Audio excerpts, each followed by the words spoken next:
In Ojibwe, the geese are called Nika. In Inuktitut, the language of the Inuit people, the word for goose is Neerlik. As it is spoken, the word bears a marked similarity to the sound of geese migrating overhead. Its sound conveys more than simple semantic meaning, having been informed by knowledge acquired from direct interactions and intimate connections with the natural world.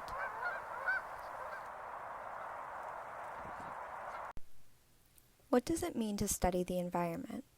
For those of us growing up in Western cultures, we may picture systematic studies, tagging animals to track their movements, taking samples of pond water to understand the organisms and chemicals it contains, counting the plants and trees in an area, doing heavy computer coding to model what our planet will look like after 20 more years of global warming.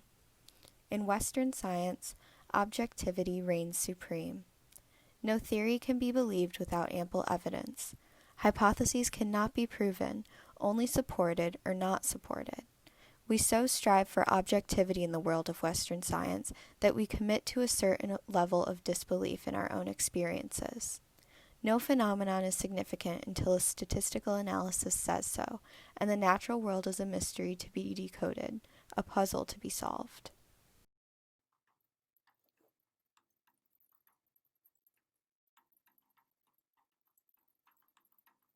My name is Amalia Scipioni. I am a junior in college. I'm studying environmental science and policy management with a minor in chem.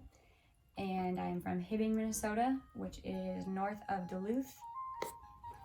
In Dakota, Leila Emakiapie, Bideyota Adwatiye. In English, my name is Layla and I live in Minneapolis. I'm a student at the University of Minnesota studying plant and microbial biology in French. Molly Imakiapie, Bedota Edwatiye, Maple Grove Himatianye.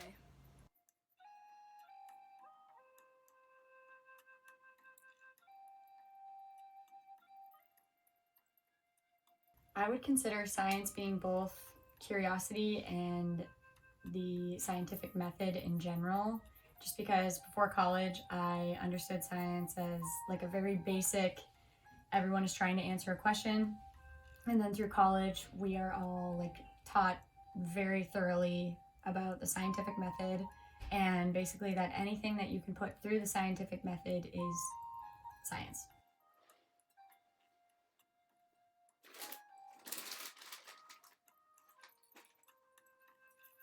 I think that westernized science typically focuses on the objective goal to figure out gaps in knowledge in a prestigious manner. And what I mean by this is, historically in the past, at least from my observations, I've noticed how even in cases such as the US competing with Russia to be the first on the moon, where it's all about winning in a sense, I guess you could say, to be the best, have the best knowledge, have the best technology. I would definitely say that the scientific method in general is very westernized in my opinion. I think that it's a very Western belief to say that what I just said about how if you can't fit something in a scientific method, then it's not science. I do think that like the practice itself is super westernized, and when you get outside of that part, we like kind of put it more as like a cultural thing, or like we kind of play it off as like a tradition, when in reality those things can be put into our version of the scientific method and experimented upon and like seen how they come out. But a lot of the time we put them as like a culture or a tradition.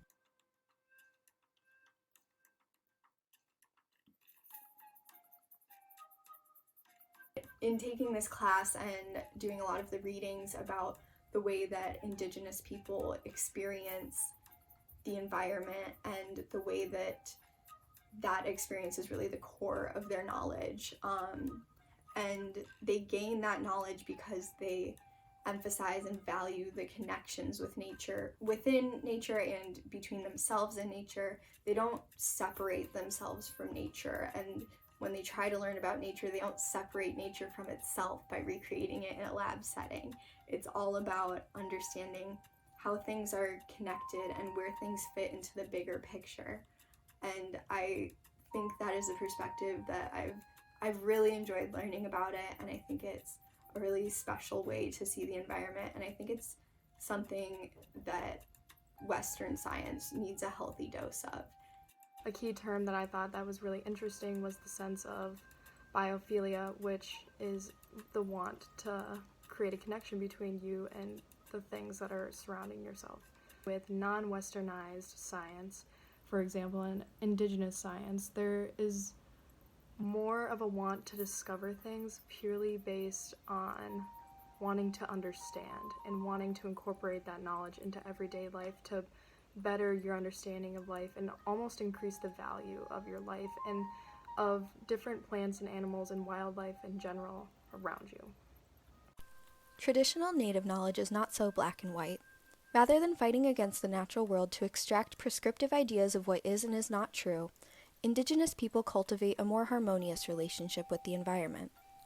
In the words of Gregory Cajete, a Native American educator who specializes in the foundations of Indigenous knowledge and education, biophilia is the innate instinct that we and other living things have for affiliation with other life and with the animate world. Native science is based on the natural perceptive knowledge gained from using the whole body-mind of our senses in direct participation with the natural world. This knowledge extends beyond the realm of what Western culture regards as being scientific, extending into spirituality, art, architecture, and community, shaping every facet of Indigenous culture into one which is harmonious with the natural world. The focus of Native science was really not to try to explain away the mystery of the natural world, but was really about finding ways to resonate with the natural world and the natural order towards, the effect of sustainability and also of meaning of Indian life as a whole. This knowledge is passed down through generations. It is encoded in the traditions, stories, and perhaps most importantly, the language of Indigenous peoples. Margaret Newton is an Anishinaabemowin language teacher who has written and presented widely on the connection between Indigenous land and language and the scientific knowledge it conveys. If we all think of which direction is north in this space, north is this way, Giweden is the word for north. It has embedded in it the word for going home, which if you think of how we get home, we look at that star that shows us what direction to go. And in this part of the world, the word for north and the idea of going home are one and the same. The word for east is Waban. Not coincidentally, it has embedded right in it the word for to see. So when I say Nawap, I see, and I say Wabanong, I'm in the east, I'm conveying layers of science. I'm teaching lessons about the fact that our eyes need light, the kind of light that comes with the day in order to see. The word for south is Xiaowan. It invokes ideas of heat, which again, all of us up here recognize as something that comes from the south. And Ningabian is a word that means melting. That's our word for the west. And you can imagine at the end of the day, as the day melts into the night, or in fact, as we rotate and the night melts into the morning, that idea of that gentle transition from one point of time to another. These are the lessons that are embedded in the language. Language acknowledges and builds relationships with each other and the land. This sense of communion and reciprocity guides Indigenous ways of life and makes them inherently sustainable. Land, community, and language are all connected, playing crucial roles in passing on knowledge of how to live with the land, rather than off the land, as is often the perspective in Western society. Developing a more sustainable society must require the welcoming of Indigenous voices and perspectives into scientific spaces, and especially educational ones. In the Great Bear Rainforest of Canada, First Nations communities are at the forefront of scientific research and conservation efforts to protect their ancestral lands. Our ancestors would only take so much from a certain spot. They wanted the resources to remain intact for future generations to enjoy. Those teachings have been passed on to generation to only take as much as you need and not take too much, otherwise you may damage the stock of whatever you're harvesting. We wanted to protect the landscape in all its vibrancy so that it remains healthy into the future. And to do that, we have to see a re-emergence of these First Nations as the stewards of the land. I think these tribes, and especially the Heltsa, are ready to step up and take on that challenge. Generations of experience and commune with nature have lent them a body of knowledge deeply encoded in their culture and language. As such, efforts to preserve Indigenous knowledge and the pursuit of more sustainable relationships with the land are necessarily ones of language revitalization as well.